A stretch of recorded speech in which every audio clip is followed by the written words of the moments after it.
Hello, and thank you for joining me here today at Why the Book Wins, where I compare books with their movie adaptations. My name is Laura, and today I am talking about How Stella Got Her Groove Back by Taye McMillan, published in 1996, and I'm comparing it with the movie by the same name, directed by Kevin Rodney Sullivan and released in 1998. And the reason I decided to cover this one is because in June, I covered The Perfect Find, the novel by Taye Williams, and then they had the Netflix movie that came out. And that's another story that's about a woman who falls for a guy 20 years her junior. And as I was reading that book, it made me think of How Stella Got Her Groove Back, which I had read before. I read this back in like 2020, but I had never seen the movie. And so reading Perfect Find just brought Stella memories and made me want to return to this book. And since I never watched the movie, it just seemed like a good time to do a book versus movie for this one. And I will say, as far as the book review goes for How Stella Got Her Groove Back, I remember when I read this in 2020, it didn't really make much of an impact on me. It also wasn't until after the fact, like years later, just last year actually, is when I found out about Taye McMillan and her real-life husband who inspired this book and the drama that went on there, which I will be getting into later in this video. So it was interesting reading this book with that in mind,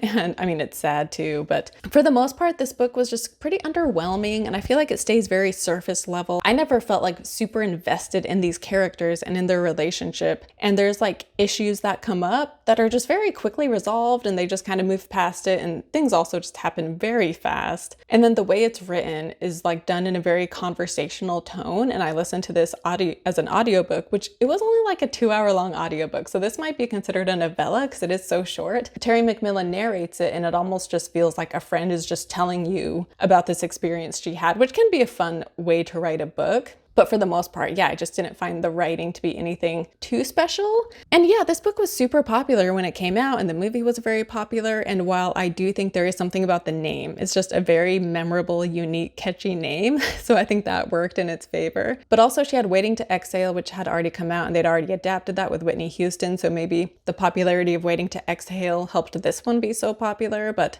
as far as the story itself, I don't feel like there was much to it. So it didn't make sense to me why this was so popular. But if you are someone who read this and watched the movie at the time they came out, I would love to hear your thoughts. And because I was, this came out in 96 and I was too young to be reading this book at that time. So I'm reading this, 30 years later. And so I do have a different perspective than those who were reading it at the time when there was all this hype around it, But when it comes to the movie review, so this movie stars Angela Bassett and Taye Diggs. And I know looks aren't the most important thing when it comes to a good movie, but I just wanted to say how hot both of them are in this movie. Angela Bassett was like 38 or 39 when she filmed this, but she looks like 10 years younger. She looks incredible in this movie. And it made me think of Their Eyes Were Watching God, which stars Halle Berry. And she also plays a 40-year-old woman in that movie. And I remember watching that and thinking how Halle Berry clearly wasn't old enough for the role, but they cast her anyway. And then after the fact, I saw that Halle Berry actually was 40 at the time.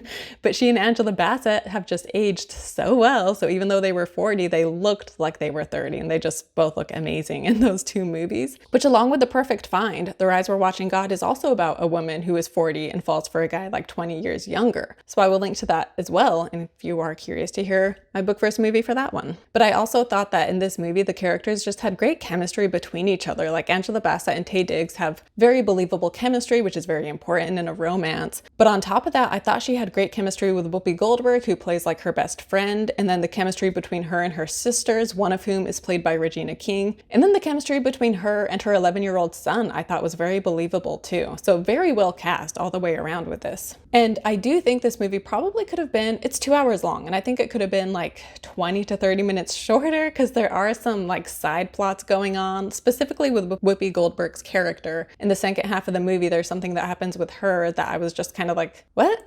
Why is this happening right now? And it felt like it just added more than was necessary to the movie. I do like Whoopi Goldberg though, and I thought she was very funny and fun in the first half of the film. And also, any Whoopi Goldberg fans, I have covered The Color Purple. I did that a few months ago if you want to check out that episode. I am so excited for the Color Purple. It comes out in December. But anyway, so yeah, even though I liked Goldberg's character, I did think her plot line kind of went in a direction that seemed unnecessary. But going forward, I'm going to be getting into the details of the plot of book and movie and what are different between the two. So from here on out, I will be getting into spoilers. And I'm actually going to start with Delilah, who is the Whoopi Goldberg character. So first of all, she is not in the book at all. Her character does not exist. But in the movie, Stella goes to Jamaica with Delilah, whereas in the book, she just went by herself. And so they go to Jamaica and they have a good time. And then halfway through the movie, Stella is back in Jamaica when she hears about her friend Delilah and that she's in the hospital and she is dying of cancer. And she'd had cancer for a while, she just never told Stella about it. So Stella flies back to the hospital to see her, and then Delilah passes away, and then we have a funeral scene. And at her funeral, Winston shows up because he'd been in Jamaica, but he flies to America to help Stella as she deals with the death of her friend. And then we also see like later on, she's like crying in the night, missing Delilah, and Winston is there comforting her. And so it seemed like Delilah's death was just used as a device to get Stella to realize like what's important in life and how short life is, and you just got to go for what you want. And then also like we get to see Winston be a very supportive, kind person as he helps comfort Stella. So I get why they included that as far as, you know, it helping out the relationship between Stella and Winston. But for the most part though, I thought her death was just unnecessary, and I didn't think it was needed for the story as a whole, and I felt like it just made the story longer than it needed to be. But to talk now about Stella and Winston, who are of course the focus of this story. So Stella and Winston meet at her hotel when they're eating breakfast, and right away Winston is coming on very strong in Stella. She's definitely hesitant for a while because of the age gap. However, before long, she just kind of, you know, gets over it, and they end up going out together and they end up having sex pretty soon. And then from there, they just become very close to one another and start falling in love. And he does have different work obligations that kind of get in the way of their relationship, and it, you know, causes Stella to be upset. And it also causes her to doubt how invested he is in this relationship with her. And she thinks he just sees it as like a fling, but he's trying to convince her like, no, like I actually care about you. I wish I didn't have to work, but you know, I got to keep my job. But eventually her Jamaican vacation comes to an end and she goes back to America. And when she gets back to America, she finds out that she has been fired from her job in both book and movie. And so since she is no longer working, she decides to go back to Jamaica. And this time she brings her son with her along with her niece, and the kids get along great with Winston. In the book, Winston still flakes on them a number of times because of work commitments, but for the most part, he gets along great with the kids. And in the movie, he gets along great with them as well. But we also have a scene in the movie with this second Jamaica trip. He introduces her to his parents and he just springs it on her without telling her in advance. And so she's very upset, being like, I'm not ready to meet your parents. And his mom is only 1 year older than Stella. And so the mom is like, you must be pretty desperate to be dating my son when he is like so much younger than you, and you should be ashamed of yourself. And so Stella is just very put on the spot and very embarrassed with this whole interaction. But that wasn't in the book at all. She never meets his parents. And in the book specifically, her sisters will tell her like, you know, you need to be careful because of the age gap, but also because he's, you know, from a different country. And she's like, he might just be trying to get with you for, you know, a green card marriage, or maybe he just wants you for your money. So like, you should be careful. Because like I said, this all happens so quickly. So it's very understandable that her sisters would have been like, you know, like watch out. You could have some ulterior motives. In the movie, it seems like they weren't so worried about him being a foreigner, but more worried about the age gap. And there is a part where like the uppity sister says something to her about how like, I mean, you have to have your doubts about this relationship. And Stella has that moment where she's like, of course I do. And she's honest and vulnerable by admitting that. And so then her and the sister like have a bonding moment after this when, you know, Stella lets her guard down and shows how like, yeah, like I do have my concerns about dating a guy 20 years younger. I'm not like blind to seeing the problems that could arise, but that doesn't mean that she doesn't still love him and want it to work, you know? But like I said, in the movie, we have Delilah's funeral and Winston comes to America. And then from there, he basically lives with Stella for a while. Whereas in the book, Stella, you know, she goes to Jamaica twice. And after the second time, she comes back home. And then she sends Winston a ticket, like an open-ended ticket. So she pays for him to come to America and he flies out for 3 weeks and they're living together. And in the movie, they did a better job at showing just how Winston is trying to fit into her world and how she's trying to fit into his, but how it can be an awkward fit at times due to the age gap. And also the fact that, you know, she is wealthy and has a good job, whereas he doesn't. So she's always paying for things. Whereas in the book, yeah, we just never really dive into any of those issues and any of those doubts and worries she'd had, which Taye McMillan wrote this when she was like fresh off of the love from the real guy she met. And so it does kind of seem like maybe she doesn't address the issues in the book because maybe where she was at the time in her life, she wasn't even thinking about the issues, and she was still just so in love with him that she was blinded to potential issues. Because yeah, the movie, we actually go more into that, and I thought they explored it way better than the book did, because the book doesn't really explore it at all. But in the end of the book, you know, Stella is getting kind of moody about him having to leave soon because she doesn't want him to leave. And so they have this heart-to-heart where he tells her, like, you know, I don't want to leave either, and I love you, and I'm thinking that I could he wants to be a chef. And so he's like, I could go to culinary school here in California and we could get married. And so she's like on board with that. And it ends with just them looking to the future, feeling very positive about it, and basically showing that he's going to stay in America and they're going to get married. Whereas in the book, it ends with Winston being like, you know what, clearly this isn't working and I'm just having a hard time fitting in your world. And he also proposes to her in the movie, and she takes a long time responding, and she like doesn't know if she wants to or not. And so he's like, you know, I proposed to you like 2 weeks ago and you haven't said anything. And clearly this just doesn't seem to be working as well. So I think I should just go back home to Jamaica and go to medical school, because he wants to be a doctor in the movie.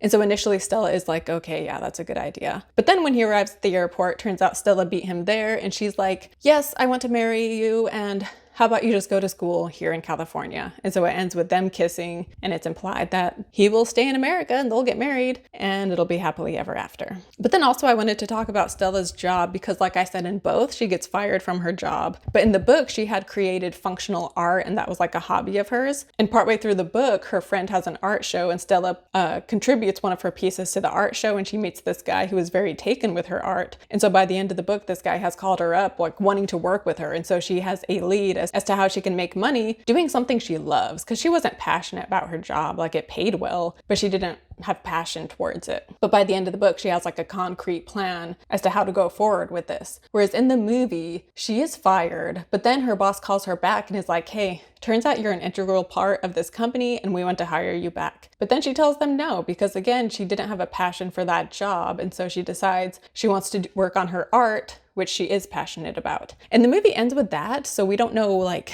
how she's going to make money with her art and how that goes about. And she doesn't have any concrete leads the way she did in the book, but we just know that it's her plan to do something with it. And then some other changes I just wanted to touch on, and just some final comments. So there's a part in the movie when they're in Jamaica and they go to a bar, and the bartender is a woman who is being very flirty with Winston. And she's also talking about how Stella is his mom, being like, oh, you must be so happy to be spending time with your mom. And instead of like getting embarrassed or, you know, getting upset about this, they just play along with it. And then they end up kissing, being like, acting like she's his mom, which is kind of awkward, but also kind of funny. And then also there's a scene in both book and movie where they go to a pajama disco. It's different in book and movie because in the book, she meets with Winston there, and like right after they meet, he's told he has to go change because he's not wearing pajamas. So he leaves to go put pajamas on, and while he's gone, Stella leaves the party, and then when he comes back, he sees she's gone. So they never really interact much at that party. Whereas in the book, they both show up and they're in their pajamas and they're dancing and having a good time. But then like in the book, the party gets kind of crazy and people are getting naked, and so that's when Stella is like, I'm out of here.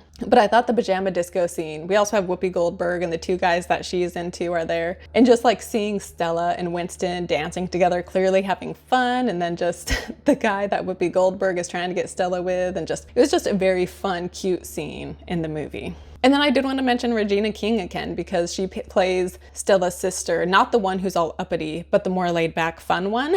And she is so funny and so entertaining. And she's in a decent amount of the movie, but I almost wish she was in more because I just loved every scene she was in. She has like a funky hairstyle going on, but yeah, I loved her character and she was just so fun.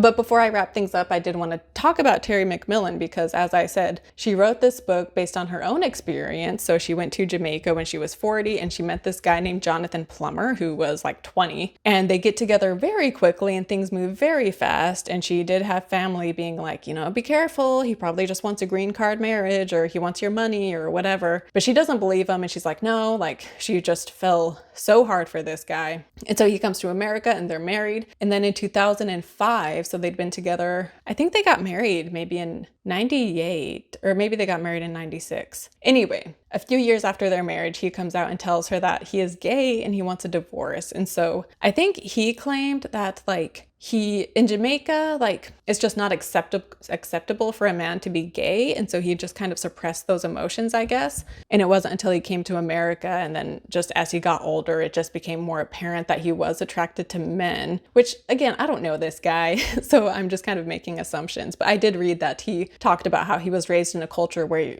being gay wasn't an option, right? And so you could say that he definitely was being kind of devious and wanting to get with her so he could move to America potentially, but I would like to think that maybe he also did care for Taye McMillan, and he did fall in love with her to some extent too, right? And it's not like he was only trying to use her. But obviously it was a very difficult time for Taye McMillan, and she was very embarrassed.